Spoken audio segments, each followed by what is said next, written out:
Sir एक minute sir, ऐसा सोच है सबका कि आप 11 राज्य में अपने रणनीति से मुख्यमंत्री बना चुके हैं और बिहार में सभी नेता पर विश्वास नहीं है कि मतलब कहते हैं कुछ करते हैं कुछ, तो आप पर कैसे विश्वास करेंगे? हो सकता है सर आप सत्ता में आके आप भी इसी तरह कर दें। बिल्कुल ठीक बात है।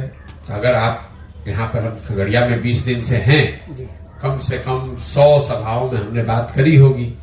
किसी सभा में दिखा दीजिए जहां हमने किसी को कहा हो कि भैया हम पर भरोसा करके हमको वोट दो, हम आप आएंगे तो तुम्हारा जीवन सुधार देंगे। हम सभा की शुरुआत ही करते हैं इस बात से कि भैया मेरी बात पर तो भरोसा करना नहीं, क्योंकि जैसे पहले के लोगों ने ठगा है, हम पर भरोसा करके हमको वोट दोगे, हम भी तुमको ठग सकते हैं। तुम खुद समझो, तुम अपने बच्चों के बारे में सोचो, तुम अपने बच्चों की चिंता करो, अपने बच्चों की भलाई के लिए वोट करो।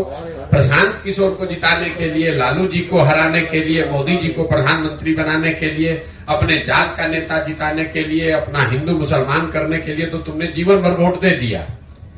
पूरे अभियान में हम एक ही पंक्ति बता रहे हैं कि एक बार जीवन में अपने बच्चों के लिए वोट दे दो। देश के लिए नहीं, राज्य के लिए नहीं, जात के लिए नहीं, नेता के लिए नहीं, मोदी लालू नीतीश प्रशांत किशोर के लिए नहीं, वोट एक बार अपने बच्चों के लिए दो। क्योंकि कई लोग कहता है भैया अब तो बात कर रहे हैं कि देश के लिए वोट नहीं दे रहे, तो बहुत खराब बात है।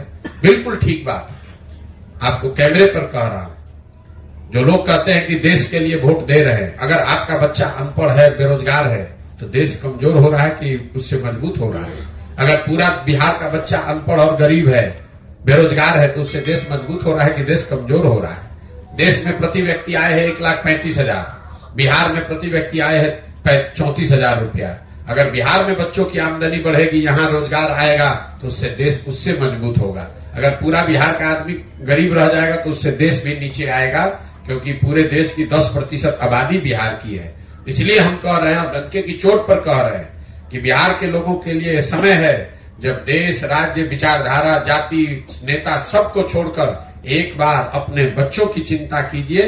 देश आगे बढ़ रहा है। इसी देश में बुलेट ट्रेन 1 लाख करोड़ का बन रहा है, खगड़िया में पैसेंजर ट्रेन भी नहीं चल रहा है। इसी देश में बिलियंस ऑफ डॉलर्स का इन्वेस्टमेंट आ रहा है, फैक्ट्रियां लग रही हैं। खगड़िया में आज भी लोग, खगड़िया, बेगूसराय में, मधुबनी, सीतामढ़ी में आज भी लोग 1960-70 के जमाने में जी रहे हैं। आज भी आपके हमारे बच्चों को मजदूरी करने के लिए कर्नाटक, बंगलोर, तमिलनाडु, गुजरात, महाराष्ट्र जाना पड़ रहा है। तो देश की तरक्की होगी, वो ठीक है, हो रही है, नहीं हो रही वो अलग विवाद है, लेकिन इस बात पर कोई विवाद नहीं है कि बिहार में कोई तरक्की नहीं हो रही है। और देश की तरक्की से बिहार और बिहार के लोगों का कोई फायदा नहीं है, चाहे वहां देश में कांग्रेस की सरकार रहे कि मोदी जी की सरकार रहे।